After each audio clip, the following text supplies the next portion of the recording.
Guys, कैसे हैं आप लोग। आज के इस पिता पहचान क्लासेस में मैं लेके आई हूँ आरोह भाग 1, आपका क्लास 11 जो सीबीएसई के बच्चों का होता है एनसीईआरटी बेसिस पे। आज मैं लेके आई हूँ काव्य खंड में एक प्रमुख चैप्टर पाठ 7 दुष्यंत कुमार जी का गज़ल। ठीक है, ये हिंदी में गज़ल को एक स्थान दिलाने में दुष्यंत कुमार जी का बहुत ही महत्वपूर्ण स्थान है। एक यही हिंदी कवि हुए जिन्होंने गज़ल को हिंदी में स्थान दिलवाया। आज की इस क्लास में हम जानेंगे कवि परिचय, उसके बाद कविता परिचय जो गज़ल के माध्यम से हमारे सामने है, और उसके बाद प्रश्न अभ्यास। तो चलिए स्टार्ट करते हैं दुष्यंत कुमार जी के परिचय से। दुष्यंत कुमार आधुनिक युग के समकालीन कविता धारा के प्रमुख कवि, गजलकार एवं लेखक। ठीक है, ये जो समकालीन कविता है, आधुनिक हिंदी साहित्य की नई कविता जो समकालीन कविता चल रही है अभी, इनके ये अग्रणी हिंदी कवि हैं। और गज़ल को जो जैसा कि मैंने अभी आपको तुरंत बताया कि गज़ल को इन्होंने हिंदी साहित्य में एक प्रमुख स्थान दिया, और गज़ल के माध्यम से भी इन्होंने साहित्य में एक नया रूप दिखाते हुए बहुत सी बातों को बहुत ही सुंदर तरीके से प्रस्तुत की। इन्हें 20वीं सदी के अग्रणी हिंदी कवियों में से एक माना जाता है। इनका जन्म 1 सितंबर 1933 राजपुर नवादा गांव, जिला बिजनौर, उत्तर प्रदेश में हुआ था। इनका पूरा नाम दुष्यंत कुमार त्यागी जी है। साहित्य में ये दुष्यंत कुमार के नाम से जाने जाते हैं। इनके पिता भगवत सहाय जी, माता रामकिशोरी देवी जी, पत्नी का नाम राजेश्वरी कौशिक था। इनकी शिक्षा, इनकी जो प्राथमिक, हाई स्कूल और जो क्या कहते हैं महाविद्यालय की शिक्षा हुई, उन्होंने अपने गांव के आसपास स्कूलों और कॉलेजों में प्राप्त की। एमए हिंदी इन्होंने इलाहाबाद विश्वविद्यालय से किया, और बीएड की डिग्री इन्होंने मुरादाबाद से ली। इनकी जो प्रमुख रचनाएं हैं, ये गज़लकार के रूप में विशेष रूप से प्रसिद्ध हुए, लेकिन इन्होंने हिंदी साहित्य की अन्य विधाओं में भी लेखन का काम किया, जिसमें उनका प्रसिद्ध गज़ल साए में धूप, जो कि 1975 में प्रकाशित हुआ, जो प्रसिद्ध गज़ल संग्रह है उनका, इसमें उनके 52 गज़ल हैं। एक कंठ बिस्पाई जो उनका गीति नाटक है, यानी काव्य कविता में बंधा हुआ नाटक है, और मसीहा मर गया एक नॉर्मल नाटक, सूर्य का स्वागत, आवाज़ों के घेरे, जलते हुए वन का वसंत जो कि उनका काव्य संग्रह है, छोटे छोटे सवाल, अग्नि में एक वृक्ष, दोहरी जिंदगी उनका उपन्यास है। तो आदि इनकी प्रमुख रचनाएं हैं। इनका निधन 30 दिसंबर 1975 को हो गया। बहुत कम आयु में इनकी मृत्यु हो गई, लेकिन फिर भी बहुत छोटे उम्र में भी इन्होंने हिंदी साहित्य में एक महत्वपूर्ण योगदान दिया, और एक नए स्वरूप गज़ल का उन्होंने अनावरण किया। एक हिंदी साहित्य में एक गज़लकार के नाम से किनका नाम आता है, एक सिंगल नाम आता है दुष्यंत कुमार जी का। तो चलिए अब कविता परिचय में, यानी जो इनका गज़ल है, उसमें हम देख ले कि कौन सी बात आई है और कौन सी विषय वस्तु पर उन्होंने गज़ल के माध्यम से फोकस किया है। आइए अब दुष्यंत कुमार जी के इस गज़ल को हम जाने कि इसके माध्यम से वह हमें किस तरफ इशारा कर रहे हैं, या इसमें कौन सी विषय वस्तु आई है। तो आपको पहले मैं बता दूं, गज़ल, यह जो गज़ल है उनके प्रसिद्ध गज़ल संग्रह साए में धूप से ली गई है, जिसमें 52 अलग अलग गज़ल हैं। और गज़ल क्या होते हैं? गज़ल एक गायकी का एक तरीका है जो अपने आप में स्वतंत्र होते हैं, पूर्ण और स्वतंत्र होते हैं, और ये शेरो शायरी से बनते हैं। ठीक है, यानी कि जो गीत होते हैं हमारे, उसमें अंतरा और मुखड़ा एक दूसरे से संबंधित होता है, लेकिन गज़ल में जो शेर के माध्यम से गज़ल को क्रमबद्ध होकर जोड़ा जाता है, वह अपने आप में स्वतंत्र होते हैं। 2 पंक्ति का हो, 3 पंक्ति का हो, 4 पंक्ति का हो, वह अपने आप में स्वतंत्र होता है, ठीक है। लेकिन इसमें एक विशेषता होती है, गजल में एक विशेषता होती है कि उसका जो तुक है, यानी जब हम गजल गायन करते हैं, गजल लिखते हैं कोई भी लेखक, तो एक बात का ध्यान दिया जाता है कि उसके तुक मिलने चाहिए, शुरू से लेकर अंत तक उसके तुक, यानी अंतिम की जो पंक्तियां होती है, 2 पंक्तियां या एक ऊपर से मिलती जुलती नीचे की पंक्तियां तुक मिलते होते हैं शुरू से अंत तक, ताकि वह जो भाव अलग अलग से संबंध हो, अलग अलग बातों से संबंधित हो, लेकिन अंत में तुक मिलाते हुए उसे एक समान कर दिया जाता है। जैसे यहाँ देखिए दुष्यंत कुमार जी का जो ये गजल है, वहाँ भी आप देखिए कि पहले की 2 पंक्ति में यहाँ तुक मिले हुए हैं, है ना। कहाँ तो तय था चिरागा हर एक घर के लिए, कहाँ चिराग मयसर नहीं शहर के लिए, लिए लिए। फिर आगे की पंक्तियों में देखिए लिए लिए लिए, यानी अंत तक ये तुक मिलाए गए हैं। ये इसकी विशेषता होती है। तो गजल आप समझ गए। अब देखिए इस गजल के माध्यम से हमें दुष्यंत कुमार जी कौन सी बात बता रहे हैं। पंक्ति के माध्यम से हम इसे जाने। कहाँ तो तय था चिरागा हर एक घर के लिए, कहाँ चिराग मयसर नहीं शहर के लिए। इस गजल के माध्यम से, ऐसे तो गजल अपने आप में स्वतंत्र होते हैं, पूर्ण होते हैं, उनकी पंक्तियां पूर्ण होती है, स्वतंत्र होती है, लेकिन यहाँ पर एक विशेष संदर्भ में दुष्यंत कुमार जी ने गजल के रूप में हमारे सामने प्रस्तुत की है उस विषय वस्तु को, यानी हमारे राजनीति में नहीं और शासन तंत्र में जो तरीका आ गया है, जो रूप है, उसका उन्होंने व्यंग्यपूर्वक वर्णन किया है और हमें उससे सचेत होने की बात कही है कि क्या मेरे लिए उचित है, आज जो रूप हमारी राजनीति में दिख रहा है वह हम आम इंसान के लिए कितना सहायक है और किस रूप में हमारे सामने प्रस्तुत हो रहा है, उसको बयां कर रहा है। और हमारे लिए क्या होना चाहिए और हमें एक सटीक और सही फैसला, एक दृढ़ फैसला लेने के लिए तैयार रहना चाहिए। हम उसका सामना करें और उसके विद्रोह में खड़े हो सके, ऐसी ताकत जगाने की आवश्यकता है।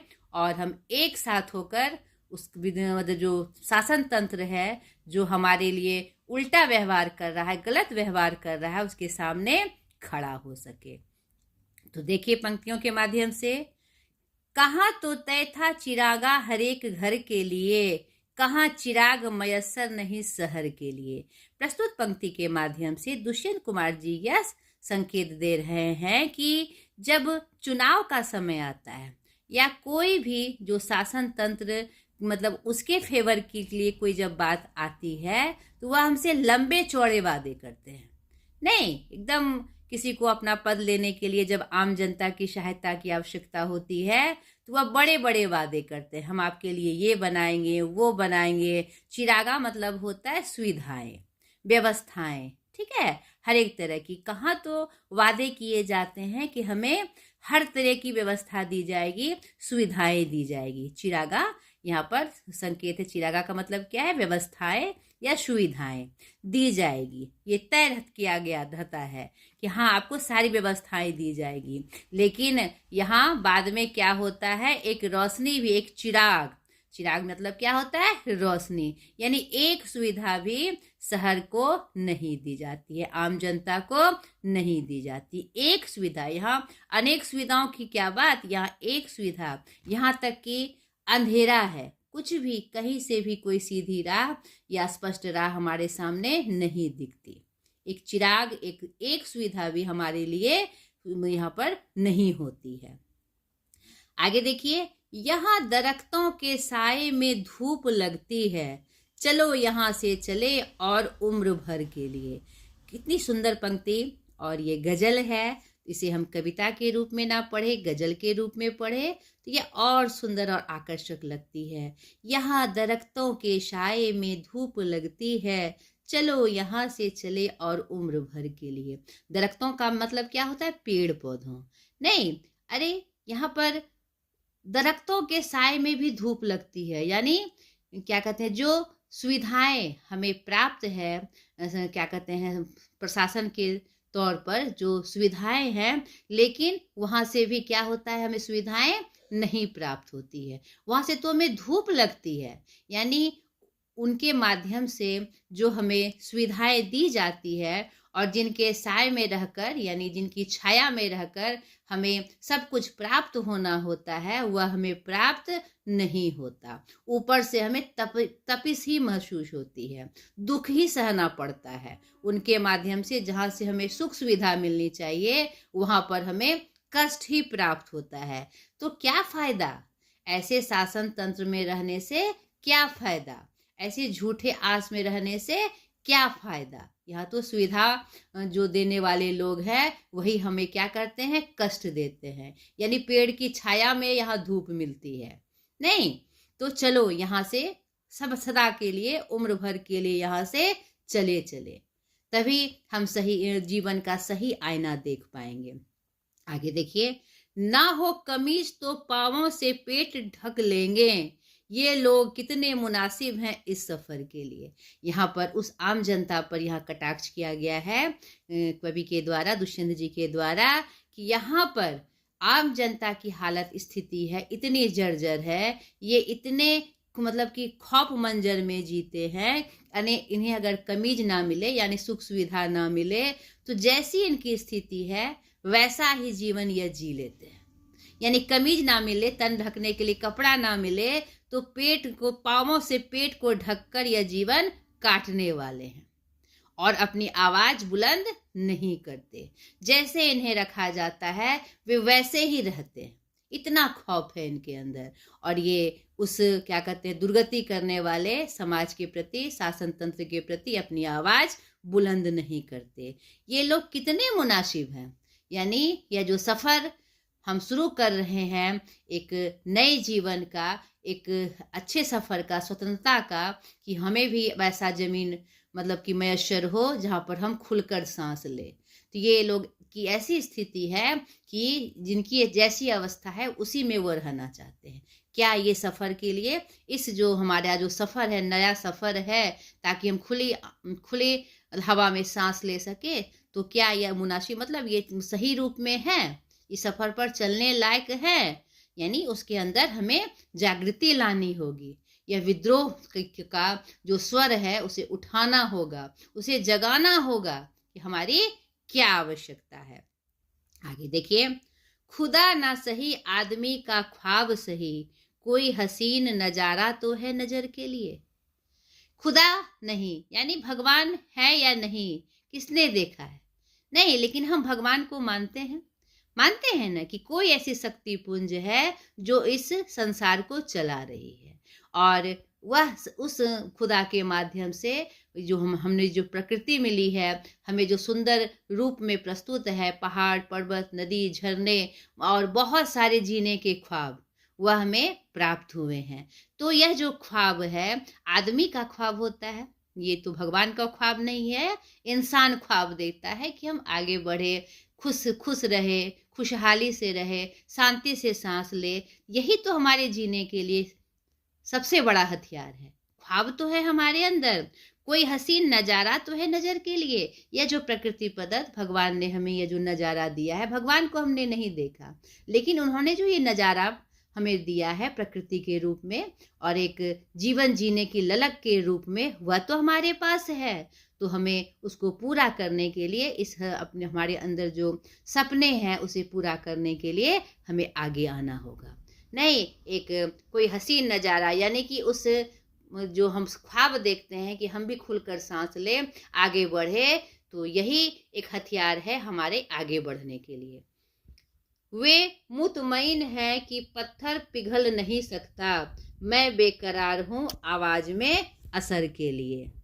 यानी यह जो शासन तंत्र है वह आश्वस्त है, यानी कि हम जानते हैं कि हम आवाज नहीं उठा सकते, और हमें भी यह पता है कि पत्थर पिघल नहीं सकता। यानी कि हम कितनी भी मतलब कोशिश कर ले, उसका जो रूप है शायद हमारे लिए ना बदले। उस शासन तंत्र का जो सामाजिक व्यवस्था में हमारे क्या कहते हैं हमारे लिए सुविधा देने के लिए खड़े हैं, उनका यह रूप शायद ना बदले। नहीं, और क्या कहते हैं, यह पत्थर नहीं पिघल सकता। और हम क्या कहते हैं, उन्हें भी यह निश्चिंत है कि हम विद्रोह नहीं कर सकते। लेकिन मैं बेकरार हूँ, यानी कवि कह रहे हैं कि मैं एकदम बेकरार हूँ, एकदम हड़बड़ाया हुआ हूँ, एकदम मेरे अंदर करार नहीं है, चैन नहीं है कि आवाज में असर के लिए, यानी यह जो मेरी आवाज है या जनता की, आम जनता की आवाज कब उठे और इस शासन तंत्र के लिए विद्रोही हो, ताकि हम नए रूप में अपना जीवन यापन कर सके। नहीं, यहाँ पर इस तरफ हमारा इशारा कर रहे हैं, तेरा निजाम है सिलदे जुबान शायर की, ये एहतियात जरूरी है इस बहर के लिए। यानी कि यह जो तुम्हारा राज है भाई, निजाम मतलब राज, शासन, तुम्हारा शासन है, तुम्हारा राज है सिलदे जुबान शायर की, तुम्हारा राज है, चलो भाई मेरी जुबान को सिल दो, नहीं मेरी आवाज को बंद कर दो, दबा दो, ये एहतियात जरूरी है इस बहर के लिए। यानी यह जो आप क्या कहते हैं मेरी आवाज को बंद कर देंगे, लेकिन तुम्हारे लिए भी कुछ ऐसे मतलब कि होनी चाहिए ये बात कि तुम पर भी वह लागू हो। नहीं, जो हम पर लागू हो रहा है कि शासन तंत्र के माध्यम से हमें दबा दिया जाता है, तो तुम जो ये गलत काम कर रहे हो, यहाँ शासन तंत्र पर कटाक्ष किया जा रहा है, सीधे कुठाराघात किया जा रहा है कि यह जो बहर है तुम्हारे लिए, बहर के लोग हैं, उसके लिए भी एहतियात जरूरी है, उसके लिए भी कुछ सावधानी और जो कुछ क्या कहते हैं रास्ते हैं उसके लिए भी होने चाहिए कि वह कैसे चले। नहीं, उस पर भी कुछ ना कुछ, जैसे हम लोग पे बंदिशें लगाई जाती है, उस पे भी बंदिश लगनी चाहिए। नहीं, आगे देखिए,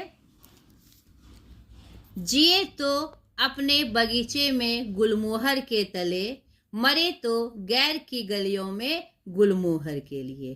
यहाँ पर अंतिम पंक्तियों के माध्यम से बहुत ही सुंदर रूप से एक बहुत ही अच्छी बात बताई जा रही है हम कवि के द्वारा कि जिए तो अपने बगीचे में गुलमोहर के तले, यानी हमारा कम से कम इतना तो हमारा समाज हो, इतना तो हमें अधिकार प्राप्त हो कि हम अपने घर के करीब गुलमोहर के तले हम जी सके। गुलमोहर प्रतीक होता है, गुलमोहर जो पेड़ होता है वह हरी पत्तीदार और छायादार वृक्ष होता है, उसमें सुंदर फूल खिलते हैं जो खुशहाली के प्रतीक होते हैं। इसी क्रम में वह कह रहे हैं कवि यहाँ सांकेतिक अर्थ में कि अगर हमें कम से कम इतना तो नसीब हो, हमारे लिए इतना तो सुविधा दी जाए कि हम जिए अपने बगीचे में, यानी अपने जगह पे, अपने घर में हम जीने का हमें क्या कहते हैं दिया जाए, स्थान दिया जाए, और गुलमोहर के तले हरी ठंडी छाया में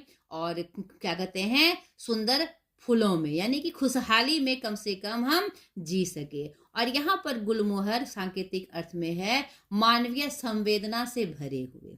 यहाँ पर गुलमोहर का सांकेतिक अर्थ में मानवीय संवेदना के तहत जीने की बात भी कही गई है। दो रूप में यहाँ पर बात आई है कि गुलमोहर फूल जो सांकेतिक अर्थ में है, गुलमोहर प्रतीक है एक घनी छायादार वृक्ष का, और सुंदर रूप में, खुशहाली के रूप में, यानी ये किसका रूप है, ये मानव का रूप है, मानवीय संवेदना का रूप है। और ऐसा रूप नहीं कि जहां पर पत्थर हो, लोग क्या हो, पत्थर हो, जहां पेड़ पौधों के छांव में भी धूप हो, कष्ट हो, ऐसा नहीं। हमें मानवीय संवेदना के अंदर होकर जीना चाहिए। और मरे तो गैर की गलियों में गुलमोहर के लिए, और अगर हमारी मौत भी नसीब हो, अगर हम मर भी जाएं तो दूसरों के हित के लिए नहीं, गैर की गलियों में गुलमोहर के लिए, यानी मानवीय संवेदना को क्या कहते हैं हम लोग सजाते हुए मरे। दूसरे के कष्ट में हम दुखी हों, नहीं दूसरे के साथ हम खड़े रहे, गैर की गलियों में गुलमोहर के लिए, यानी मानवीय संवेदना के लिए, ताकि आने वाला जो भविष्य होगा वह प्रेम से, शांति से जी सके, और जो हमारा रूप है वह बदले नहीं, हम खुद कठोर और पत्थर न हो जाए। उन्होंने ऐसे जीवन की कल्पना की है कि हम मानवीय संवेदना में मतलब रहते हुए जिए, हमारा जो आने वाला समाज हो, आने वाला जो भविष्य हो, वह मानवीय करुणा, मानवीय संवेदना को समझे, नहीं अपने घर में खुली हवा में सांस ले, अपने घर में जिए, और हमेशा मानव कल्याण के लिए मानवीय संवेदना को अपने अंदर रख के जिए। तो बहुत ही सुंदर विषय वस्तु इस गजल के माध्यम से हमने देखी। छोटा सा प्रश्न अभ्यास है, चलिए मैं इसकी तरफ भी आपको इशारा कर दूं। गजल के साथ आखिरी शेर में गुलमोहर की चर्चा हुई है, क्या इसका आशय एक खास तरह के फूलदार वृक्ष से है या उसमें कोई सांकेतिक अर्थ निहित है? समझा कर लिखिए। तो यहाँ पर मैंने आपको स्पष्ट किया कि आखिरी शेर में जो गुलमोहर की चर्चा हुई है, यहाँ पर अंतर्गतवा, यहाँ पर कंक्लूजन निकाला गया है कि कैसी भी स्थिति हो हमें उसका सामना करना है, और कम से कम हमें ऐसा नसीब मयसर हो, ऐसी सुविधा मयसर हो कि हम अपने घर में खुलकर सांस ले सके, और हरी वृक्षदार छाया की तरह, ठंडी छाया की तरह। ये नहीं कि हमें जो क्या कहते हैं हमारे जो सुविधा देने वाले हैं वो हमें कष्ट दे, दुख दे। प्रसन्नता की बेरी में हम रहना नहीं चाहते हैं, और हम जिए तो अपने घरों में मानवीय संवेदना को, जो हमारा जो मानव का जो असली रूप है उसे लेकर हम जिए। यहाँ पर क्या कहते हैं फूलदार वृक्ष की भी बात कही गई है, यहाँ पर संकेत दिया गया है जिस प्रकार गुलमोहर हरा पत्तेदार घनादार वृक्ष है, उसी तरह हमें उसकी छाया मिले, घनी छाया मिले, जहाँ पर हम सुकून महसूस कर सके और मानवीय संवेदना से भरे हुए, नहीं खोखला नहीं कि एक दूसरे को इंसान को प्रेम ही ना हो, एक सुंदर रूप में हम जीवन यापन करें। तो यहाँ पर सांकेतिक अर्थ में यह बात आई है। ठीक है। दूसरा, पहले शेर में चिराग शब्द का एक बार बहुवचन में आया है और दूसरी बार एक वचन में। अर्थ एवं काव्य सौंदर्य की दृष्टि से इसका क्या महत्व है? तो बहुत सुंदर प्रश्न। यहाँ पर हमने देखा प्रथम में कि कहाँ तो तय था चिरागा हर एक घर के लिए, कहाँ चिराग मयसर नहीं शहर के लिए। यहाँ पर एक बहुवचन में चिरागा आया है और एक चिराग एक वचन में आया है। नहीं तो यहाँ पर इसका काव्य सौंदर्य पूछा गया है कि इसका काव्य सौंदर्य की दृष्टि से क्या महत्व है। काव्य सौंदर्य क्या होता है पहले यह समझ लीजिए। काव्य सौंदर्य होता है हम जो कविता में अपने भाव कहना चाहते हैं, जिस विषय वस्तु के बारे में हम बताना चाहते हैं उसको कैसे कहे जो मतलब आकर्षक रूप से सामने वाले पर, पाठक वर्ग पर एक असर छोड़े। नहीं, यहाँ पर कवि ने बहुत ही सुंदर शब्दों का प्रयोग, वो जो बात कहना चाह रहे हैं कि जहाँ राजनीति दल या नेता हमारे सामने लंबे चौड़े वादे करते हैं कि हम आपको ये व्यवस्थाएं देंगे, ये सुविधाएं देंगे, और यहाँ पर एक चिराग भी नहीं है, यानी चारों तरफ अंधेरा ही अंधेरा है। सब सुविधा क्या, एक भी सुविधा किसी को यहाँ शहर में प्राप्त नहीं हुई है। यहाँ पर एक ही चिराग शब्द से यहाँ पर एक का अर्थ है चिरागा यानी व्यवस्थाएं, और एक चिराग का मतलब है वो सुविधा, यानी कि एक रोशनी की किरण भी शहर को नहीं दी गई, यानी एक सुविधा भी नहीं दी गई है। यहाँ पर उन्होंने जो इसका सामंजन किया है वह काव्य के सौंदर्य को बढ़ा रहा है। ठीक है। तीसरा, गजल के तीसरे शेर को गौर से पढ़े। यहाँ दुष्यंत का इशारा किस तरह के लोगों की ओर है? यहाँ पर तीसरा देखिए, तीसरा, पहला, दूसरा, तीसरा। ना हो कमीज तो पांवों से पेट ढक लेंगे, ये लोग कितने मुनासिब हैं इस सफर के लिए। यहाँ इस शेर के माध्यम से क्या कहते हैं कवि यह संकेत दे रहे हैं कि यहाँ पर लोग इतने मतलब सहते सहते मतलब इतने खौफ में हैं कि उन्हें अगर सुविधा की चीजें ना मिले तो वह उसी तरह जिस रूप में उसे जीवन प्राप्त है उसी तरह वह जीने के लिए तैयार हैं। यानी उनके तन पे कमीज ना हो तो वह पाँवों से पेट ढक लेंगे, लेकिन वह विद्रोह नहीं करेंगे। तो ये हम जो सफ़र पे चलना चाह रहे हैं कि शांति हो, आज़ादी हो, कम से कम अपने घर में हम जिए, चैन की सांस ले, क्या इस सफ़र पर चलने के लिए ये मुनासिब लोग हैं? ये जो मतलब कि विद्रोह नहीं कर पा रहे हैं, इतना कष्ट सहने के बाद भी सर नहीं उठा पा रहे हैं, ये हमारे सफ़र में कैसे चलेंगे? तो उनकी अंतर आत्मा को जगाना होगा कि आपकी क्या स्थिति है, इस स्थिति के लिए आप खुद जिम्मेवार हैं, उसे जगाना होगा। नहीं, यहाँ पर एक विशेष अर्थ में ये बात आई है और इन दुष्यंत कुमार जी का बहुत ऐसे लोगों की तरफ इशारा है जो मन मारकर जीने लगे हैं। उन्हें अपनी स्थिति जो वास्तविक रूप है वह समझ में ही नहीं आ रही है। ठीक है। चौथा, आशय स्पष्ट करे। तेरा निजाम है सिलदे जुबान शायर की, ये एहतियात जरूरी है इस बहर के लिए। नहीं तो देखिए,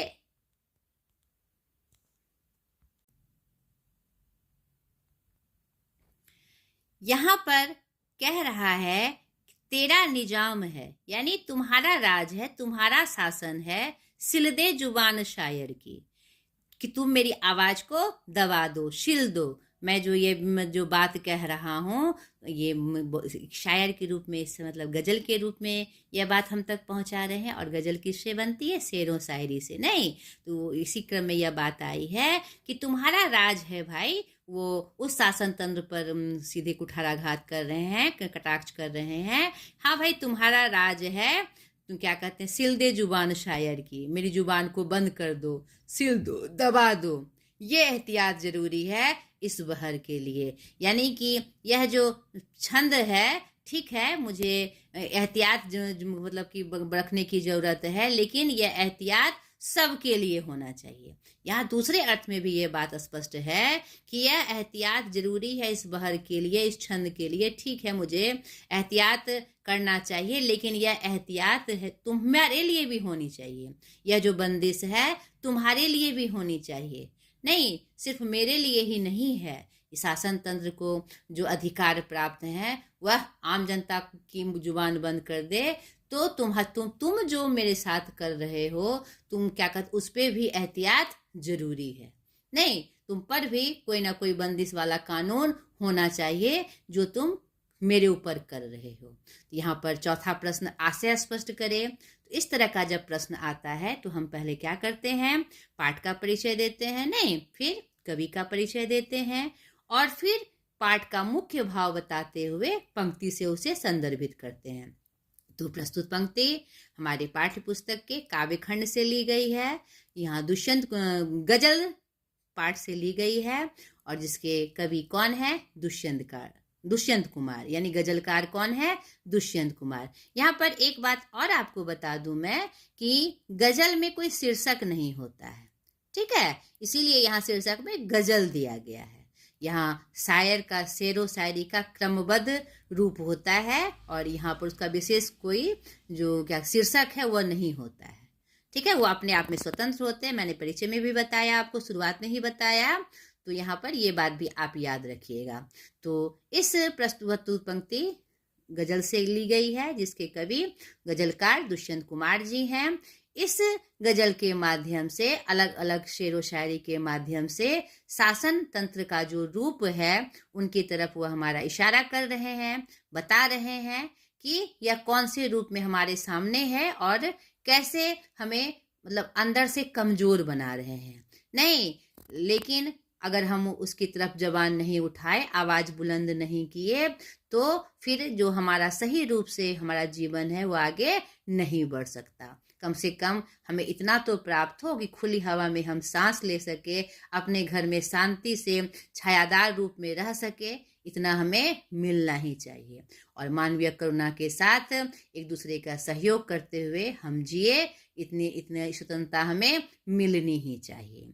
तो क्या कहते हैं, तुम जो सोच रहे हो, यह इसी क्रम में यह पंक्ति आई है कि भाई तुम्हारा राज्य है, तुम इस शायर की जुबान को सिल दो। लेकिन यह जो एहतियात है, मैं जानता हूँ कि किसी भी छंद में, पद में, कविता में कुछ एहतियात होते हैं नहीं, और लेकिन ये जो एहतियात होते हैं एक पक्ष में क्यों, दूसरे पक्ष के लिए क्यों नहीं, तो सभी के लिए होंगे ना।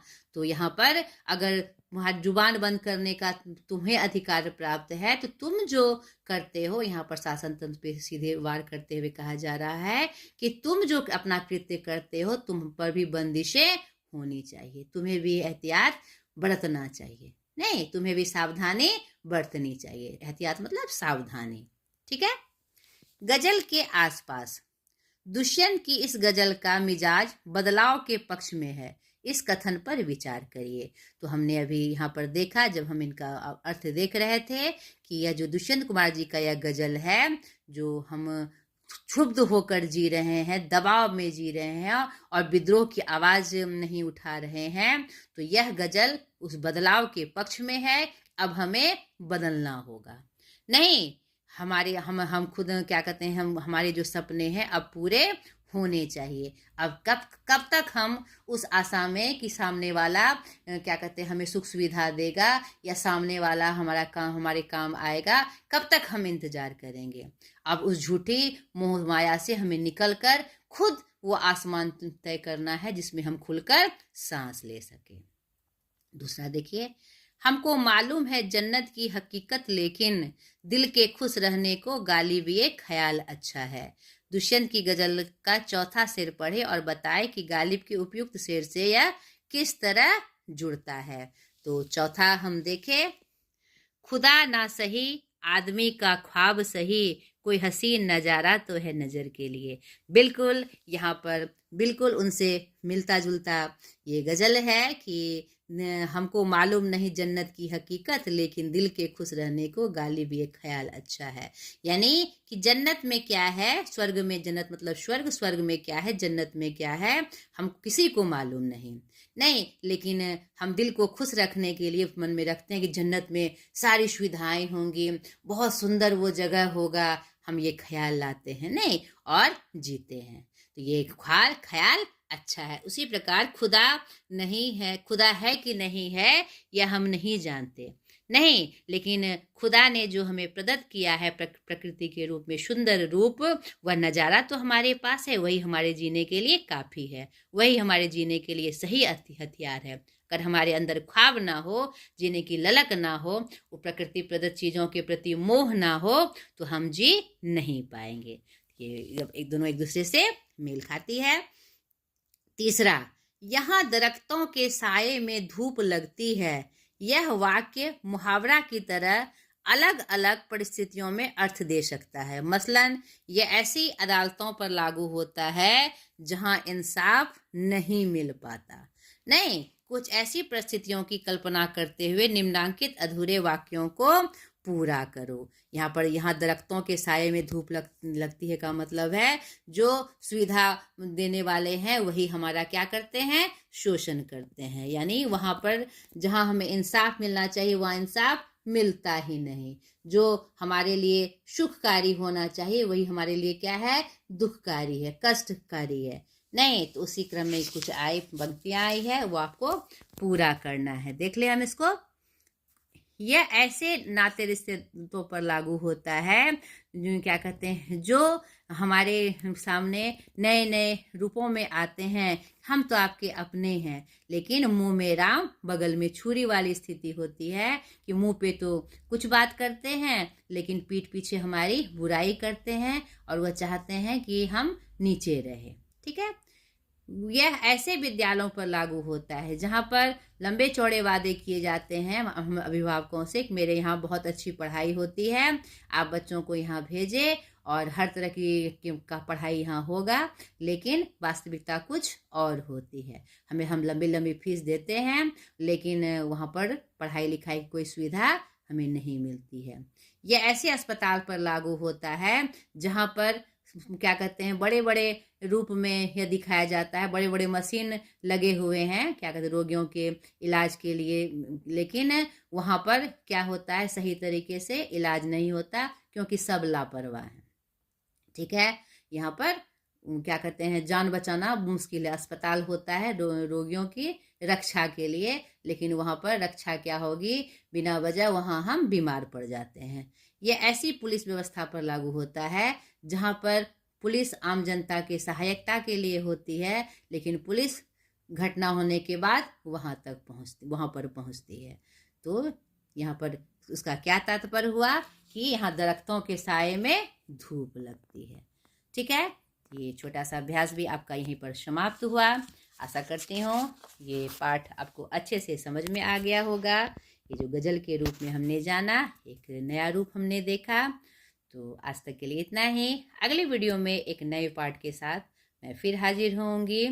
और मैं पुनः आपसे कहती हूँ कि अगर आपको वीडियो पसंद आए तो इसे शेयर करें, सब्सक्राइब करें, ग्रुप में शेयर करते हुए मुझे सपोर्ट करें। ठीक है, और अपने जो कमेंट्स हैं, जो चीज़ क्या कहते हैं, जो बातें आपको समझ में नहीं आती वह भी कमेंट के माध्यम से हमें पूछे। और अच्छा लगता हो तो भी कमेंट करें कि हाँ भाई, इससे मेरा क्या होगा, मनोबल बढ़ेगा। तो बाय।